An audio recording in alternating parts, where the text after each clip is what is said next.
ನಮಸ್ಕಾರ ವೀಕ್ಷಕರೇ, ಸುದ್ದಿ ಬ್ರಹ್ಮವಾಹಿನಿಯ ವ್ಯಕ್ತಿ ವಿಶೇಷ ಕಾರ್ಯಕ್ರಮಕ್ಕೆ ತಮಗೆಲ್ಲರಿಗೂ ಪ್ರೀತಿಯ ಸ್ವಾಗತ. ಇವತ್ತು ನಮ್ಮ ಜೊತೆಗೆ ವಿಶೇಷವಾದಂಥ ಒಬ್ಬ ಅತಿಥಿ ಇದ್ದಾರೆ. ನಮಗೆಲ್ಲರಿಗೂ ಚಿರಪರಿಚಿತರು, ಕರ್ನಾಟಕದ ಚಲನಚಿತ್ರ, ರಂಗಭೂಮಿ ಮತ್ತು ಕಿರುತೆರೆಯ ಅತ್ಯಂತ ಹಿರಿಯ ನಟರು ಶ್ರೀಯುತ ಶಂಕರ್ ಭಟ್ ಅವರು. ಅವ್ರಿಗೆ ಈ ಕಾರ್ಯಕ್ರಮಕ್ಕೆ ನಾನು ಸ್ವಾಗತವನ್ನು ಕೋರ್ತಾ ಇದ್ದೀನಿ. Sir, welcome. ನಮಸ್ಕಾರ ಸರ್. ನಿಮಗೆ ಕರ್ನಾಟಕದ ಬಹುತೇಕ ಜನರಿಗೆ ನೀವು ಚಿರಪರಿಚಿತರು. 3 ಕ್ಷೇತ್ರದಲ್ಲಿ ಕೂಡ ಸಾಕಷ್ಟು ಹೆಸರನ್ನು ಮಾಡಿದ್ದೀರಾ. ಆದರೆ ಶಂಕರ್ ಭಟ್ ಅಂದ ತಕ್ಷಣ ಅವರ ಬಾಲ್ಯ ಜೀವನ ಹೇಗಿತ್ತು, ಅವರ ವೈಯಕ್ತಿಕ ಜೀವನ ಹೇಗಿದೆ ಅನ್ನುವಂಥ ಸಹಜವಾದ ಕುತೂಹಲ ಜನರಿಗೂ ಕೂಡ ಇರುತ್ತೆ. ಯಾಕಂದರೆ ಸಿನಿಮಾದಲ್ಲಿ, ಕಿರುತೆರೆಯಲ್ಲಿ, ನಾಟಕದಲ್ಲಿ ನಿಮ್ಮನ್ನು ನೋಡಿರ್ತಾರೆ. ಆದರೆ ನಿಮ್ಮ ವೈಯಕ್ತಿಕ ಜೀವನ ಹೇಗಿದೆ ಅನ್ನುವಂಥ ಒಂದು ಕುತೂಹಲ ಕೂಡ ಇರುತ್ತೆ. ಸೊ ನಿಮ್ಮ ವೈಯಕ್ತಿಕ ಜೀವನ ಹೇಗಿದೆ, ಬಾಲ್ಯ ಜೀವನ ಹೇಗಿತ್ತು ಅಂತ? ನಾನು ಹುಟ್ಟಿದ್ದು ಉತ್ತರ ಕನ್ನಡ ಜಿಲ್ಲೆ, ಸಿದ್ದಾಪುರ ತಾಲೂಕು, ಕಲಗಾರು ಎನ್ನೋ ಒಂದು ಪುಟ್ಟ ಹಳ್ಳಿ, ರೈತ ಕುಟುಂಬದಲ್ಲಿ ನಾನು ಹುಟ್ಟಿದ್ದು. ನಮ್ಮ ತಂದೆ ಮಹಾಬಲೇಶ್ವರ ಭಟ್, ತಾಯಿ ಸಾವಿತ್ರಮ್ಮ. ಈಗ ತಂದೆ ತಾಯಿ ಇಬ್ಬರೂ ಇಲ್ಲ, ಸುಮಾರು 18 ವರ್ಷ ಆಯಿತು ಅವ್ರು ಹೋಗಿ. ನನ್ನ ಶ್ರೀಮತಿ ಗೀತಾ ಭಟ್ ಅಂತ. ನನಗೆ 2 ಮಕ್ಕಳು. ಮಗ ಅಕ್ಷತ್ ಭಟ್ ಅಂತ, ಸಾಫ್ಟ್ವೇರ್ ಇಂಜಿನಿಯರು. ಮಗಳು ಅಮೃತಾ ಭಟ್ ಅಂತ. ನಮ್ಮ ವೈಫು ಗೀತಾ ಭಟ್, ಅವರು ಹೌಸ್ ಮೇಕರು. ಆಮೇಲೆ ನನಗಿಬ್ಬರು ಮೊಮ್ಮಕ್ಕಳಿದ್ದಾರೆ, ಅದ್ವಯ್, ಅಮರ್ತ್ಯ ಅಂತ. ಹಾಗೆ ನನಗೆ ಒಬ್ಬ ತಮ್ಮ ಜಗದೀಶ್ ಭಟ್ ಅಂತ ಊರಿನಲ್ಲಿದ್ದಾನೆ. ಹಾಗೆ ಶ್ರೀಲಕ್ಷ್ಮಿ ಅಂತ ನನ್ನ ತಮ್ಮನ ಹೆಂಡತಿ. ಹಾಗೆ ನನಗೆ 3 ಜನ ಸಿಸ್ಟರ್ಸು, ರಾಜಲಕ್ಷ್ಮಿ, ಪ್ರತಿಮಾ, ಪೂರ್ಣಿಮಾ ಅಂತ. ಇದು ನಮ್ಮ ಕುಟುಂಬ. ನಾನು ಬಾಲ್ಯದಲ್ಲಿ ಊರಿನಲ್ಲೇ ನಾನು ಶಾಲಾ ಕಾಲೇಜು ದಿನಗಳನ್ನು ಕಳೆದಿದ್ದು. ಆವಾಗ ಪ್ರೈಮರಿ ಸ್ಕೂಲಿಗೆ ನಾನು ಹೋಗ್ತಾಯಿದ್ದೆ. ಪ್ರೈಮರಿ ಸ್ಕೂಲಿಗೆ ಹೋಗ್ತಾ ನಮ್ಮ ಮಲೆನಾಡಿನ ಭವ್ಯವಾದ ಸುಂದರವಾದ ಪರಿಸರ, ಅಲ್ಲಿ ಕಾಡು ಮೇಡು, ಹಕ್ಕಿಗಳ ಕಲರವ, ದೇವಸ್ಥಾನದ ಗಂಟೆ ಶಬ್ದ, ಆಮೇಲೆ ಯಕ್ಷಗಾನದ ಚೆಂಡೆ, ಹೀಗೆ ಇದೆಲ್ಲ ನೋಡಿ ನಾನು ತುಂಬ ಪ್ರಭಾವಿತನಾಗಿದ್ದೆ. ಹಳ್ಳಿಯ ಸುಂದರವಾದ ಪರಿಸರದಲ್ಲಿ ನಾವು ಓದಿದ್ದು. ಆವಾಗ ಪ್ರೈಮರಿ ಸ್ಕೂಲಿಗೆಲ್ಲ ಹೋಗ್ತಾ ಇದ್ದಾಗ ನಮಗೆ ಬೇರೆ ಎಂಟರ್ಟೈನ್ಮೆಂಟ್ ಏನೂ ಇರ್ತಾ ಇರಲಿಲ್ಲ. ಸುಮಾರು 5-6 ಕಿಲೋಮೀಟ್ರ್ ದೂರ ನಡ್ಕೊಂಡು ಹೋಗಬೇಕಾಗಿತ್ತು, ನಡ್ಕೊಂಡು ಬರಬೇಕಾಗಿತ್ತು. ಆವಾಗ ವಾರ್ಷಿಕೋತ್ಸವ ಅಂತ ನಡೀತಾ ಇತ್ತು. ವರ್ಷಕ್ಕೊಂದು ಸಲ ಶಾಲಾ ವಾರ್ಷಿಕೋತ್ಸವದಲ್ಲಿ ನಾಟಕಗಳನ್ನು ಮಾಡ್ತಾ, ಅವಾಗಿಂದನೇ ನಿಮಗೆ? ಹೌದು, ಆವಾಗ ವರ್ಷಕ್ಕೊಂದು ಸಲ. ಸರ್, ಈ ಗ್ರಾಮೀಣ ಪರಿಸರ ಅಂತ ಹೇಳಿದಾಗ ಸಹಜವಾಗಿನೇ ಒಂದು ಒಳ್ಳೆ ವಾತಾವರಣ ಇರುತ್ತೆ. ಅದ್ರ ಜೊತೆಗೆ ಅವತ್ತಿನ ಕಾಲದ ಘಟ್ಟದಲ್ಲಿ ಸಾಕಷ್ಟು ಸಂಕಷ್ಟಗಳು, ಅಂದ್ರೆ ಬಡತನ, ಆರ್ಥಿಕ ಪರಿಸ್ಥಿತಿಗಳು ಕೂಡ ಕಷ್ಟ. ನಿಮ್ಮ ಮನೆ ಪರಿಸ್ಥಿತಿ ಚೆನ್ನಾಗಿತ್ತ ಅಥವಾ ಆರ್ಥಿಕವಾಗಿ ಏನಾದರೂ ಸಂಕಷ್ಟಗಳಿತ್ತ? ಇಲ್ಲ, ಆವಾಗ ನಮ್ಮ ತಂದೆ ಕೃಷಿ ಕುಟುಂಬ. ಕೃಷಿನಲ್ಲಿ ಅಂಥ ಆಸ್ತಿ ನಮಗೇನು ಇರಲಿಲ್ಲ, ಅಲ್ಪ ಸ್ವಲ್ಪ ಇತ್ತು. 5 ಜನ ನಮಗೆ ಮಕ್ಕಳಿದ್ದಿದ್ದರಿಂದ ನಮ್ಮ ತಂದೆಯವರು ತುಂಬ ಕಷ್ಟದಲ್ಲಿ ಬೆಳೆದರು. ಆವಾಗ ಅಡಿಕೆಗೆ ಅಷ್ಟು ಬೆಲೆನೂ ಕೂಡ ಇರಲಿಲ್ಲ. ಸಾಲ ಸೂಲ ಮಾಡಿಕೊಂಡು ಜೀವನ ಮಾಡಿದ್ರು. 5 ಜನ ಮಕ್ಕಳನ್ನೂ ಓದಿಸ್ತಾಯಿದ್ರು. ಹೀಗಾಗಿ ನಮ್ಮ ಜೀವನ ಸ್ವಲ್ಪ ಕಷ್ಟ ಇತ್ತು. ಹೀಗಾಗಿ ನಾನು SLC ಅಲ್ಲಿ ತಾಳಗುಪ್ಪ ನಲಂದ ಹೈಸ್ಕೂಲ್ನಲ್ಲಿ ಓದಿ, ಆಮೇಲೆ ಉನ್ನತ ವ್ಯಾಸಂಗಕ್ಕೋಸ್ಕರ ನಾನು ಬೆಂಗಳೂರು MES ಕಾಲೇಜ್ ಸೇರಿಕೊಂಡು BCom ಪದವಿಯನ್ನು ಮಾಡಿದೆ. ಇಲ್ಲಿ ನಾನು ಕಾಲೇಜಿಗೆ ಬಂದಾಗ ನನಗೆ KM ರಾಜಗೋಪಾಲ್ ಅವರ ಪರಿಚಯ ಆಗಿ ನಾಟಕ ರಂಗಕ್ಕೆ ನನ್ನನ್ನು ಅವರು ಪರಿಚಯ ಮಾಡಿದ್ರು.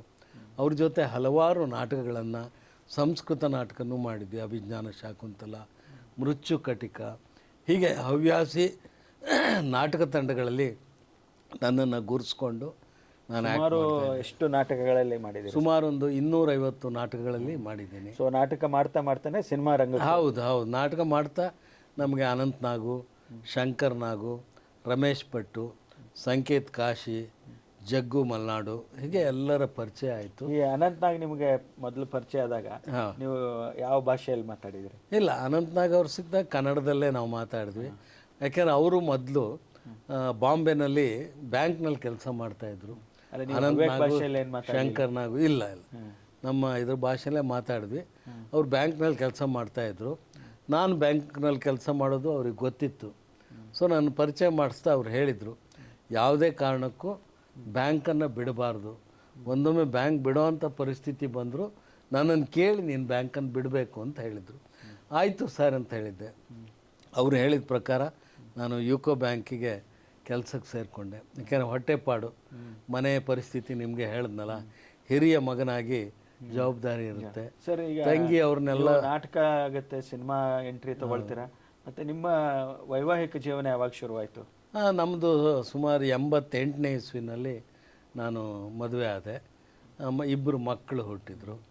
ಸೊ ನಾನು ಕಾಲೇಜಿನಲ್ಲಿ ಓದಿ ಎಲ್ಲ ಮಾಡಿ ಬ್ಯಾಂಕಿಗೆ ಸೇರಿಕೊಂಡು ಬ್ಯಾಂಕಿನ ಜೊತೆಗೆ ನಾಟಕ, ಚಲನಚಿತ್ರ, ಕಿರುತೆರೆ, ಅಡ್ವರ್ಟೈಸ್ಮೆಂಟ್ ಈ ಫೀಲ್ಡ್ ಎಲ್ಲದನ್ನೂ ಸಮನಾಗಿ ಇಷ್ಟೆಲ್ಲ ನಿಭಾಯಿಸ್ತಾ ಇದ್ರಲ್ಲ, ಕುಟುಂಬಕ್ಕೆ ಟೈಮ್ ಹೇಗೆ ಕೊಡ್ತಾ ಇದ್ರಿ? ಮನೇಲಿ ಏನಾದರೂ ಅಬ್ಜೆಕ್ಷನ್ಸ್ ಬರ್ತಾ ಇತ್ತಾ? ಅಲ್ಲ, ಮನೆಯವರು ನಿಮಗೆ ಗೊತ್ತು, ಹೆಂಗಸರು ಬೇಜಾರು ಮಾಡ್ಕೊಳ್ಳೋದು ಇದ್ದೇ ಇರುತ್ತೆ. ಬಟ್ ಆದರೂ ನಾನೊಂದು ಸಾಹಸ ಮಾಡಿ ನಾನು ಏನಾರು ಅಚೀವ್ ಮಾಡಲೇಬೇಕು ಅಂತ ನಾನು ಕಷ್ಟಪಟ್ಟು ಮಾಡಿದೆ. ದೇವರು ಕೈ ಹಿಡ್ದ. ನಾನು ಏನು ಮನಸ್ಸಿನಲ್ಲಿ ಅಂದ್ಕೊಂಡಿದ್ನೋ ಅದನ್ನು ಸಾಧನೆ ಮಾಡೋ ದಿಸಿನಲ್ಲಿ ನಾನು ಸಂಪೂರ್ಣವಾಗಿ ನನ್ನನ್ನು ಕಾನ್ಸಂಟ್ರೇಟ್ ಮಾಡಿದ್ದೆ. ಅನಂತನಾಗ್ ಹೇಳಿದ್ನಲ್ಲ, ಅವ್ರು ಹೇಳಿದರು ಯಾವುದೇ ಕಾರಣಕ್ಕೂ ಬ್ಯಾಂಕ್ ಬಿಡಬೇಡ ಅಂತ. ಅವ್ರು ಹೇಳಿದಾಗ 38 ವರ್ಷ ನಾನು ಯುಕೋ ಬ್ಯಾಂಕ್ನಲ್ಲಿ ಕೆಲಸ ಮಾಡಿ ಈಗ ನಿವೃತ್ತಿಯಾಗಿ 10 ವರ್ಷ ಆಯಿತು. ನೋಡಿ, ಅನಂತನಾಗ್ ಅವರು ನನ್ನನ್ನು ಪರಿಚಯ ಮಾಡಿಸಿದ್ದವರು. ಆಮೇಲೆ ಅವರು ಸೀರಿಯಲ್ಲು ಒಂದು ಮಾಡಿದ್ರು, ಪ್ರೀತಿ ಇಲ್ಲದ ಮೇಲೆ ಅಂತ. ಆ ಸೀರಿಯಲ್ಗೆ ಅವರಿಗೆ ಬೆಸ್ಟ್ ಆ್ಯಕ್ಟರ್ ಅವಾರ್ಡ್ ಬಂತು. ಅದೇ ವರ್ಷದಲ್ಲಿ ಎಸ್ ನಾರಾಯಣ ಅವ್ರದ್ದು ಭಾಗೀರಥಿ ಅಂತ ಒಂದು ಸೀರಿಯಲ್ ಮಾಡಿದ್ದೆ. ಆ ಸೀರಿಯಲ್ ನನಗೆ ಬೆಸ್ಟ್ ಸಪೋರ್ಟಿಂಗ್ ಆ್ಯಕ್ಟರ್ ಅಂತ ಬಂತು. ಅನಂತನಾಗ್ ಅವರೇ ನನ್ನನ್ನು ಪರಿಚಯ ಮಾಡಿಸಿದ್ದು. ಅವರು ನಮ್ಮ ಉತ್ತರ ಕನ್ನಡದವರು, ಒಳ್ಳೆ ಆರ್ಟಿಸ್ಟು, ಪದ್ಮಭೂಷಣ ಪ್ರಶಸ್ತಿ ಎಲ್ಲ ಬಂತು. ಅವ್ರ ಜೊತೆಗೇ ನನ್ನನ್ನು ಪರಿಚಯ ಮಾಡಿಸಿದವರು ಅವರು, ನನ್ನ ಗುರು ಲೆಕ್ಕದಲ್ಲಿ. ಅವ್ರ ಜೊತೆಗೇ ಅವರು ಬೆಸ್ಟ್ ಆ್ಯಕ್ಟ್ರು, ನಾನು ಬೆಸ್ಟ್ ಸಪೋರ್ಟಿಂಗ್ ಆ್ಯಕ್ಟ್ರು ಒಂದೇ ವೇದಿಕೆಯಲ್ಲಿ ತಗೊಳ್ಳೋವಂಥ ಒಂದು ಇದಾಯಿತು. ಅದಕ್ಕಿಂತ ಗುರುದಕ್ಷಿಣೆ ಇನ್ನು ಬೇರೆ ಇಲ್ಲ. ಇವತ್ತಿನ ಕಾಲದಲ್ಲಿ ಯಾರೂ ಒಬ್ಬರು ನಮ್ಮನ್ನು ಪರಿಚಯ ಮಾಡಿದರೆ ಅವ್ರ ಹೆಸರು ಹೇಳೋಕ್ಕೆ ಹಿಂಜರಿತಾರೆ. ಯಾರು ನಮ್ಗೆ ಏಣಿ ಹಾಕಿರ್ತಾರೋ ಅವ್ರ ಪರಿಚಯ ಮಾಡೋಕ್ಕೆ ಹಿಂದೇಟು ಹಾಕ್ತಾರೆ. ಅವ್ರು ಪರಿಚಯ ಮಾಡಿದ್ರು ಅವ್ರ ಹೆಸರು ಹೇಳಲ್ಲ. ನನ್ನ ಮರ್ಯಾದೆ ಹೋಗ್ಬಿಡುತ್ತೆ, ನನ್ನ ಹುಡ್ಕೊಂಬಂದರು, ನನಗೆ ಹಾಗೆ ಮಾಡಿದ್ರು, ಹೀಗೆ ಮಾಡಿ ಹೇಳ್ತಾರೆ. ನಿಜವಾಗಿ ಅವಕಾಶ ಕೊಟ್ಟವ್ರನ್ನ, ನಮ್ಮ ಜೀವನದಲ್ಲಿ ಸಹಾಯ ಮಾಡಿದವ್ರನ್ನ ನೇಮಿಸ್ಕೊಳ್ಳೋದ್ರಲ್ಲಿ ತಪ್ಪೇನಿಲ್ವಲ್ಲ. ಸರ್, ನೀವೀಗ 250 ನಾಟಕ ಮಾಡ್ತೀರಾ, 500 ಸಿನಿಮಾ ಮಾಡ್ತೀರಾ. ಸೊ ಇದೆಲ್ಲ ಹೇಗೆ ಸಾಧ್ಯ ಆಯಿತು? ಆಮೇಲೆ ಈ ಸಿನಿಮಾ 500 ಸಿನಿಮಾ ಮಾಡೋದಿದೆಯಲ್ಲ, ಇದು ನಿಜಕ್ಕೂ ಒಂದು ಗಿನ್ನಿಸ್ ರಿಕಾರ್ಡ್ ಅಂತಲೇ ಹೇಳ್ಬೋದು. ಈ 500 ಸಿನಿಮಾಗಳ ಬಗ್ಗೆ ತಾವೇನು ಹೇಳೋಕ್ಕೆ ಇಷ್ಟಪಡ್ತೀವಿ? ಅಲ್ಲ, 500 ಸಿನಿಮಾ, 5000ಕ್ಕೂ ಹೆಚ್ಚು ಧಾರಾವಾಹಿ ಕಂತು, 250ಕ್ಕೂ ಹೆಚ್ಚು ನಾಟಕಗಳು ಎಲ್ಲನೂ ಮಾಡಿದೆ. ಬಟ್ ಯಾವುದೇ ಮಾಡೋದಿದ್ರು ಪ್ರತಿಯೊಂದು ಮನುಷ್ಯ ಇವತ್ತೇನು ಹೇಳ್ತಾನೆ ಅಂದರೆ, ನನಗೆ ಟೈಮ್ ಇಲ್ಲ, ಟೈಮ್ ಸಾಕಾಗಲ್ಲ, ನಾನೇನು ಮಾಡೋಕ್ಕಾಗಲ್ಲ ಅಂತ ಹೇಳ್ತಾರೆ.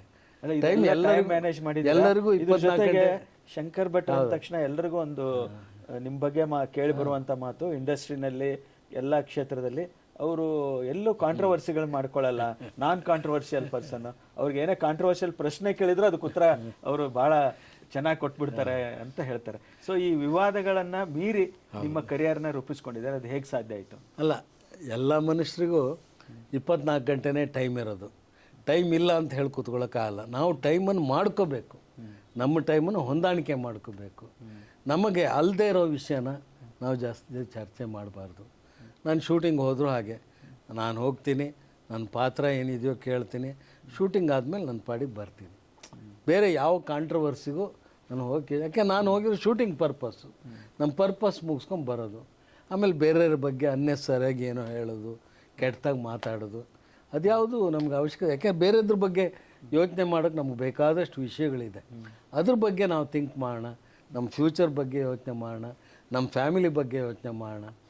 ಕೊಟ್ಟಿರೋ ಟೈಮನ್ನು ಆ ರೀತಿ ನಾವು ಉಪಯೋಗಿಸ್ಕೋಬೇಕು. ಅನವಶ್ಯಕವಾಗಿ ಬೇರೆ ಬೇರೆ ಹವ್ಯಾಸ ಇಟ್ಕೊಳ್ಳೋದು, ಬೇಡದೇ ಇದ್ದ ವಿಷಯ ಚರ್ಚೆ ಮಾಡೋದು. ಈ ಸಿನಿಮಾ ರಂಗಭೂಮಿ ಕಲಾವಿದರು ಅಂದರೆ ತುಂಬ ಬ್ಯಾಡ್ ಹ್ಯಾಬಿಟ್ಸ್ ಇರುತ್ತೆ ಅನ್ನೋವಂಥದ್ದಿದೆ. ಸೊ ತಾವು ಯಾವುದು ಆ ಥರದ ಚಟ? ನಾನು ಅದೇ ನಮ್ಮ ಡಿಸಿಪ್ಲಿನ್ ಲೈಫ್ ಅಂತ ಹೇಳ್ತಾರಲ್ಲ, ಸಿಂಪಲ್ ಲೈಫ್ ನಮ್ಮದು. ಬೆಳಗ್ಗೆ ಹೇಳ್ತೀವಿ, ಯೋಗಾಸನ ಮಾಡ್ತೀವಿ, ವಾಕ್ ಮಾಡ್ತೀವಿ, ನಾವು ಸಸ್ಯಾಹಾರಿಗಳು. ಹೀಗೆ simple living and simple thinking ನಮ್ಮದು. ಸರ್ ಇಷ್ಟೆಲ್ಲ ಮಾಡಿದ್ರಿ, ಈಗ 5,000 ಧಾರಾವಾಹಿ ಕಂತುಗಳಾಗಿದೆ, 500 ಸಿನಿಮಾ, 250 ನಾಟಕ, ಪ್ರಶಸ್ತಿಗಳು ಎಷ್ಟು ಬಂದಿದೆ ಸರ್ ತಮಗೆ? ಸುಮಾರು ಇದುವರೆಗೆ 50-60 ಪ್ರಶಸ್ತಿಗಳು ಬಂದಿದೆ. ಶಾಲಾ ಕಾಲೇಜುಗಳು, ಮಠ ಮಂದಿರಗಳು, ದೇವಸ್ಥಾನ, ಕೆಲವು ವಿದ್ಯಾಸಂಸ್ಥೆಗಳು, ಫೈನಾನ್ಷಿಯಲ್ ಇನ್ಸ್ಟಿಟ್ಯೂಷನ್, ಹೀಗೆ ಹಲವಾರು ಕಡೆ ಪ್ರಶಸ್ತಿಗಳು ಅಂತ ಬಂದಾಗ ಹಾಗೆ ಸರ್ಕಾರಿ ಪ್ರಶಸ್ತಿ ಕೆಂಪೇಗೌಡ ಪ್ರಶಸ್ತಿ ಬಂದಿದೆ. ಹಾಗೆ ಕನ್ನಡ ಸಾಹಿತ್ಯ ಪರಿಷತ್ನಲ್ಲಿ ಮರೀದೆ ದೇವರು ದತ್ತಿ ಪ್ರಶಸ್ತಿ ಬಂದಿದೆ. ಹಾಗೆ ನಾಟಕ ಅಕಾಡೆಮಿ 2025ನೇ ವರ್ಷದ ವಾರ್ಷಿಕ ಪ್ರಶಸ್ತಿ ಬಂದಿದೆ. ಆರ್ಯಭಟ, ಚಾಲುಕ್ಯ ವಿಕ್ರಮಾದಿತ್ಯ, ಆಮೇಲೆ ಸ್ವಾಮಿ ವಿವೇಕಾನಂದ, ಡಾಕ್ಟರ್ ರಾಜ್ಕುಮಾರ್ ಪ್ರಶಸ್ತಿ, ಪೋಷಕ ಕಲಾವಿದರ ಸಂಘದಿಂದ ಪೋಷಕ ಕಲಾರತ್ನ ಪ್ರಶಸ್ತಿ, ಪುನೀತ್ ರಾಜ್ಕುಮಾರ್ ಪ್ರಶಸ್ತಿ, ಆಮೇಲೆ ಸರ್ ಎಂ ವಿಶ್ವೇಶ್ವರಯ್ಯ ಎಂಜಿನಿಯರಿಂಗ್ ಇನ್ಸ್ಟಿಟ್ಯೂಟಿಂದ ಜೀವಮಾನ ಸಾಧನೆ ಈ ಸಾಧನೆಗೆ ರಾಜ್ಯೋತ್ಸವ ಪ್ರಶಸ್ತಿ ಇಷ್ಟರಲ್ಲೇ ಬರಬೇಕಾಗಿತ್ತು. ಬಹುಶಃ ಅದ್ರ ಬಗ್ಗೆ ತಮಗೇನಾದರೂ ಅಸಮಾಧಾನ ಇದೆಯಾ ಅಂತ? ಅಲ್ಲ, ಪ್ರಯತ್ನ ನಮ್ಮದು, ಪ್ರತಿಫಲ ದೇವ್ರು ಕೊಡ್ತಾನೆ ಅಂತ ಹೇಳ್ತಾರಲ್ಲ, ಹಾಗೆ ನಾವು ರಾಜ್ಯ ಸರ್ಕಾರ ಈ ನಿಟ್ಟಿನಲ್ಲಿ ನಿಮ್ಮನ್ನ ಸ್ವಲ್ಪ ನಿರ್ಲಕ್ಷ್ಯ ಮಾಡಿದೆ ಅಂತ ಅನ್ಸುತ್ತಾ? ಅಲ್ಲ, ಅದೇ ಹೇಳಿದ್ದು, ಪ್ರಶಸ್ತಿಗೆ ಅರ್ಹತೆ ಇದೆ ನಮಗೆ, ಅದು ಕೊಡೋದು ಸರ್ಕಾರಕ್ಕೆ ಬಿಟ್ಟಿದ್ದು. ಯಾವುದೇ ಪ್ರಶಸ್ತಿ ಆದರೂ ನಾವು ಅರ್ಹತೆ ಇದ್ದರೆ ಕೊಡಬೇಕು ಅಂತ ಹೇಳ್ತೀವಿ. ಎಷ್ಟೋ ನಮಗಿಂತ ಚಿಕ್ಕ ವಯಸ್ಸಿನವ್ರದ್ದು ಏನೂ ಸಾಧನೆ ಇಲ್ಲದೆ ಇದ್ದವರೆಲ್ಲ ತೊಗೊಂಡಿದ್ದಾರೆ ನಮಗಿಂತ ಮುಂಚೆ. ಸೊ ಕೊಟ್ಟರೆ ತುಂಬ ಸಂತೋಷ. ಪ್ರಯತ್ನ ನಮ್ಮದು, ಮಿಕ್ಕಿದ್ದು ಸರ್ಕಾರಕ್ಕೆ ಬಿಟ್ಟಿದ್ದು. ಸರ್, ಇನ್ನು ಇಷ್ಟೆಲ್ಲ ಸಿನಿಮಾ, ನಾಟಕ ಮತ್ತು ಅದರ ಜೊತೆಗೆ ಜಾಬು ಎಲ್ಲ ಮಾಡಿದ್ದೀರಾ. ಈ ಭಾಳಷ್ಟು ಜನ ಹೇಳ್ತಾರೆ, ಈ ರಂಗಭೂಮಿ ಸಿನಿಮಾಕ್ಕೆ ಬರೋರೆಲ್ಲ ದುಡ್ಡು ಕಾಸು ಮಾಡೋಕ್ಕಾಗಲ್ಲ, ಸಾಕಷ್ಟು ಆರ್ಥಿಕ ಸಮಸ್ಯೆಗಳಿರುತ್ತೆ ಅಂತ. ನಿಮಗೆ ಆ ಥರ ಏನಾದರೂ ಆರ್ಥಿಕ ಸಮಸ್ಯೆ ಆಗಿದೆಯಾ ಅಥವಾ ಪರವಾಗಿಲ್ವಾ? ಸಿನಿಮಾದವರೆಲ್ಲ ಕರೆಕ್ಟ್ ದುಡ್ಡು ಕೊಡ್ತಾ ಇದ್ರಾ? ಅಲ್ಲ, ಅದು ಒಂದು ದೊಡ್ಡ ಕ್ವಶನ್ ಮಾರ್ಕು. ಈಗ 500 ಪಿಕ್ಚರ್ ಮಾಡಿ 50 ವರ್ಷಗಳ ಸೇವೆ ಮಾಡಿ ಇವತ್ತು ಜನ ಅಭಿಮಾನಿ ದೇವರುಗಳು ನಮ್ಮನ್ನು ಗುರುತಿಡಿತಾರೆ.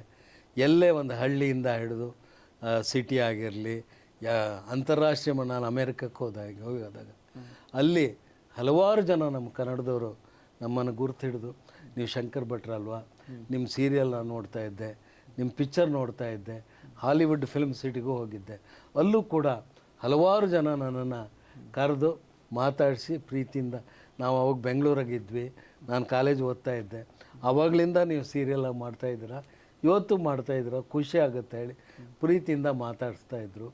ಹಾಗೆ ನನಗಲ್ಲಿ ಯುಗಾದಿ ಹಬ್ಬದಲ್ಲಿ ಅಲ್ಲಿ ಕನ್ನಡ ಸಂಘದವರು ನನ್ನನ್ನು ಕರೆದು ಸನ್ಮಾನ ಮಾಡಿದ್ರು. ನನಗೆ ನಮ್ಮ ಬೆಂಗಳೂರಿಂದ ಬಂದಿದ್ದಾರೆ ಕನ್ನಡದವರು ಅಂತ, ಯುಗಾದಿ ಸ್ಪೆಷಲ್ ಅಂತ ಒಂದು ಪ್ರೋಗ್ರಾಮ್ನಲ್ಲಿ ನನ್ನನ್ನು ಮುಖ್ಯ ಅತಿಥಿಯಾಗಿ ಕರೆದು ಸನ್ಮಾನ ಮಾಡಿದ್ರು.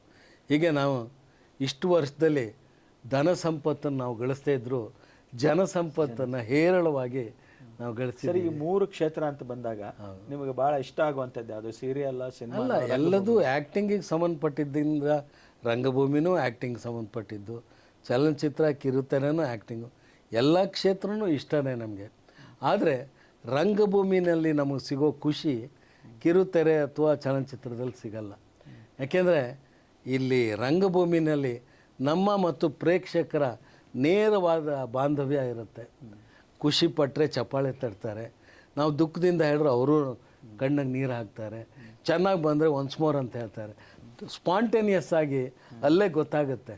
ಆದರೆ ಚಿತ್ರ ಅಥವಾ ಕಿರುತೆರೆಯಲ್ಲಿ ಅದು ಡೈರೆಕ್ಟ್ರ್ ಮೀಡಿಯಾ, ಎಡಿಟ್ ಆಗಿ ಆಮೇಲೆ ಮ್ಯೂಸಿಕ್ ಹಾಕಿ ಅದು ಬಂದಮೇಲೆ ಸೀನ್ ಇದ್ದರೂ ಇರ್ಬೋದು, ಇಲ್ಲದೆ ಇದ್ದರೂ ಇರ್ಬೋದು, ಅದು ಡೈರೆಕ್ಟ್ರ್ ಕೈಲಿರುತ್ತೆ. ಆಮೇಲೆ ಸರ್, ನಿಮ್ಮ ತಂದೆ ತಾಯಿಯವರು ಅವ್ರ ಕಾಲದಲ್ಲಿ ನೀವು ಈ ರಂಗಭೂಮಿ ಸಿನಿಮಾ ಎಲ್ಲ ಮಾಡ್ತಾ ಇದ್ರಲ್ಲ, ಅವ್ರಿಗೆ ಇಷ್ಟ ಆಗ್ತಾ ಇತ್ತಾ? ಇಲ್ಲ, ನಾನು ನಿಜವಾಗ ನಿಮ್ಗೆ ನಿಜ ಹೇಳಬೇಕು ಅಂದರೆ, ನಾನು ಈ ರಂಗಭೂಮಿ ಈ ಕ್ಷೇತ್ರ, ಚಲನಚಿತ್ರ ಕ್ಷೇತ್ರಕ್ಕೆ ಬಂದಿದ್ದು ನಮ್ಮ ತಂದೆ ತಾಯಿ ಅವರಿಗೆ ಸಂಪೂರ್ಣ ಇಷ್ಟ ಇರಲಿಲ್ಲ. ಯಾಕೆಂದರೆ ನಾವೊಂದು ಟ್ರೆಡಿಷನಲ್ ಫ್ಯಾಮಿಲಿ, ಸಂಪ್ರದಾಯದ ಇದರಲ್ಲಿ ಬಂದಿದ್ದು.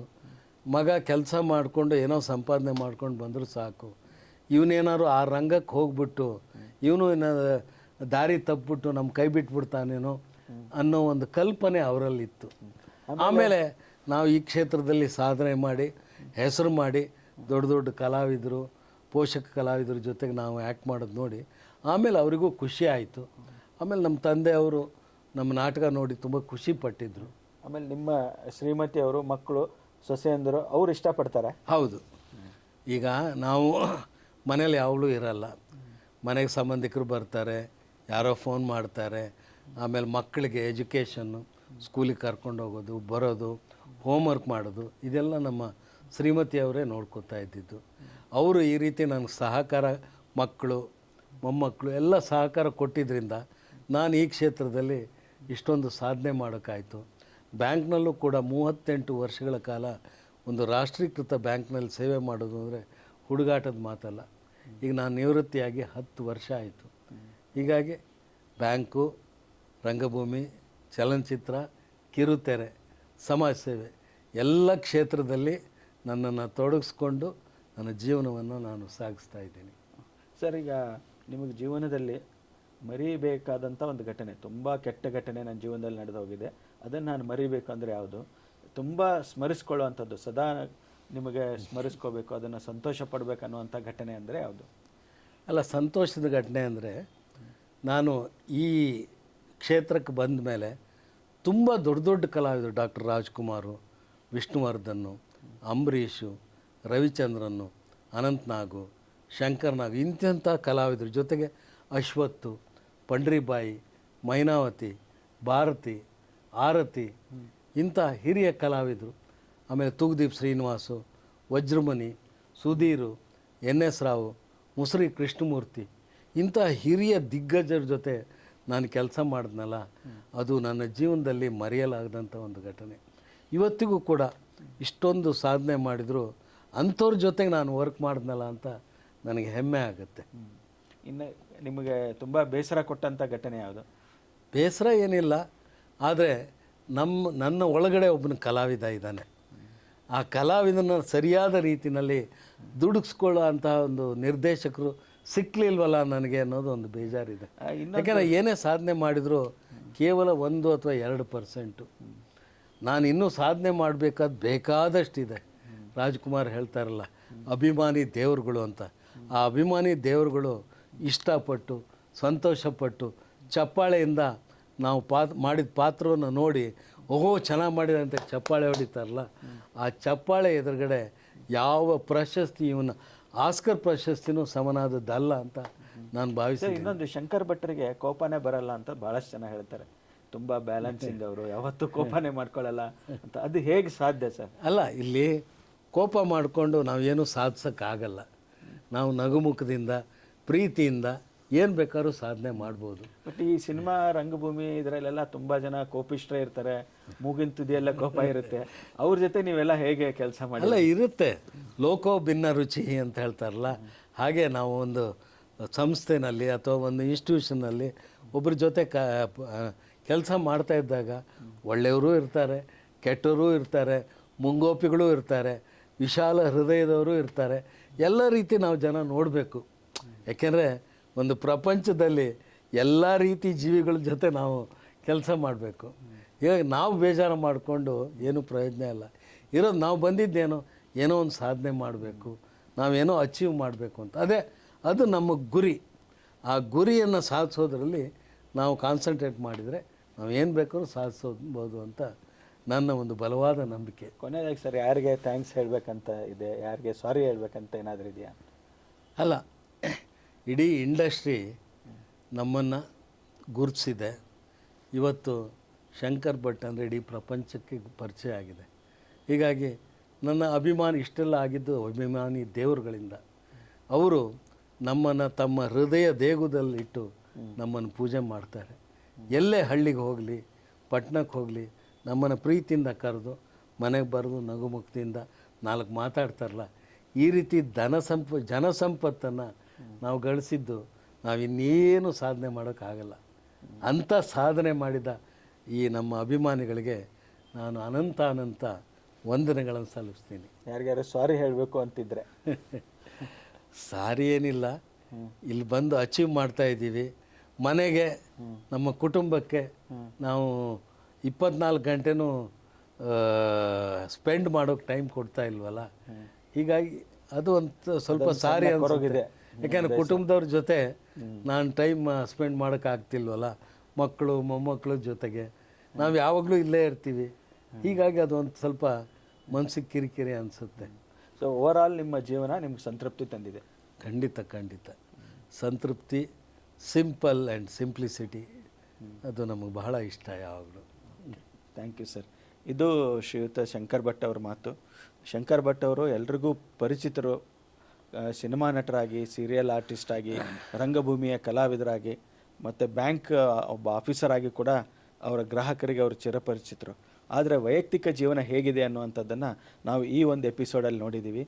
ಬಹುಶಃ ಅವರ ಯಶಸ್ಸಿನ ಗುಟ್ಟು ಅವರಲ್ಲಿರುವಂಥ ಸ್ಥಿತಪ್ರಜ್ಞೆ, ಒಬ್ಬ ಬ್ಯಾಲೆನ್ಸ್ಡ್ ವ್ಯಕ್ತಿತ್ವ ಇರುವಂಥ ಶಂಕರ್ ಭಟ್ ಅವರು ಯಾವತ್ತೂ ಕೂಡ ಕೋಪ ಮಾಡ್ಕೊಳ್ಳದೇನೆ ಬಹಳ ತಾಳ್ಮೆಯಿಂದ ತಮ್ಮ ಇಡೀ ಜೀವನವನ್ನು, ಅದು ಸಿನಿಮಾ ಕ್ಷೇತ್ರ ಇರ್ಬೋದು, ಸೀರಿಯಲ್ ಕ್ಷೇತ್ರ ಇರ್ಬೋದು, ರಂಗಭೂಮಿ ಇರ್ಬೋದು, ಅದ್ರ ಜೊತೆಗೆ ಅವರ ಬ್ಯಾಂಕ್ನ ಕೆಲಸ ಮತ್ತು ಕುಟುಂಬವನ್ನು, ಈ ಎಲ್ಲ ಕ್ಷೇತ್ರಗಳನ್ನು ಸಮರ್ಥವಾಗಿ ನಿಭಾಯಿಸ್ಕೊಂಡು ಯಾವುದೇ ವಿವಾದಗಳೇ ಇಲ್ಲದೇ ಬಹುಶಃ ಅಪರೂಪದ ವ್ಯಕ್ತಿತ್ವ ಅಂತಲೇ ಹೇಳಬೇಕು. ಯಾಕಂದರೆ ಅವರು ಇರುವಂಥ ಕ್ಷೇತ್ರ ಪ್ರತಿನಿತ್ಯ ವಿವಾದಗಳಾಗುವಂಥ ಕ್ಷೇತ್ರ. ಆದರೆ ಅವರು 57 ವರ್ಷ ಆದರೂ ಯಾವುದೇ ವಿವಾದಗಳಿಲ್ಲದೇ ವಿವಾದಾತೀತ ವ್ಯಕ್ತಿತ್ವವನ್ನು ರೂಪಿಸ್ಕೊಂಡು ಇವತ್ತು ಒಬ್ಬ ಯಶಸ್ವಿ ಕಲಾವಿದರಾಗಿ ಹೊರಹೊಮ್ಮಿದ್ದಾರೆ. ಅವರು ತಮ್ಮ ಮನಸ್ಸನ್ನು ಬಿಚ್ಚಿ ನಮ್ಮ ಜೊತೆಗೆ ಮಾತನಾಡಿದ್ದಾರೆ. ಅವರಿಗೆ ಈ ಕಾರ್ಯಕ್ರಮದಲ್ಲಿ ಪಾಲ್ಗೊಂಡಿದ್ದಕ್ಕೆ ನಾನು ಧನ್ಯವಾದಗಳನ್ನು ಹೇಳ್ತಾ ಇದ್ದೀನಿ. Thank you sir. ತುಂಬ ಸಂತೋಷ. ಇವತ್ತು ನನ್ನ ಕಷ್ಟ ಸುಖ, ನನ್ನ ಅನುಭವಗಳನ್ನು, ಆಮೇಲೆ ನನ್ನ ಜೀವನದ ಹಲವಾರು ವಿಷಯಗಳನ್ನು ನಿಮ್ಮ ಜೊತೆಗೆ ಹಂಚ್ಕೊಳ್ಳೋಕ್ಕೆ ಇವತ್ತೊಂದು ಅವಕಾಶವನ್ನು ನಮ್ಮ ಈ ವಾಹಿನಿಯವರು ಕಲ್ಪಿಸ್ಕೊಟ್ಟಿದ್ದಾರೆ. ವಾಹಿನಿಯ ಆಡಳಿತ ಮಂಡಳಿಯವರಿಗೂ ಹಾಗೂ ಎಲ್ಲ ಅಭಿಮಾನಿ ದೇವರುಗಳಿಗೂ ನಾನು ಅನಂತ ಧನ್ಯವಾದಗಳನ್ನು ಹೇಳೋಕ್ಕೆ ಇಷ್ಟಪಡ್ತೀನಿ. ನಿಮ್ಮ ಪ್ರೀತಿ, ವಿಶ್ವಾಸ, ಅಭಿಮಾನ ಸದಾ ನನ್ನಂಥ ಕಲಾವಿದರ ಮೇಲೆ ಇರಲಿ ಅಂತ ಹೇಳ್ತಾ, ಜೈ ಹಿಂದ್, ಜೈ ಕರ್ನಾಟಕ, ಜೈ ಭುವನೇಶ್ವರಿ ತಾಯಿ. ಸಿರಿಗನ್ನಡಂ ಗೆಲ್ಗೆ, ಸಿರಿಗನ್ನಡಂ ಬಾಳ್ಗೆ. ನಮಸ್ಕಾರ.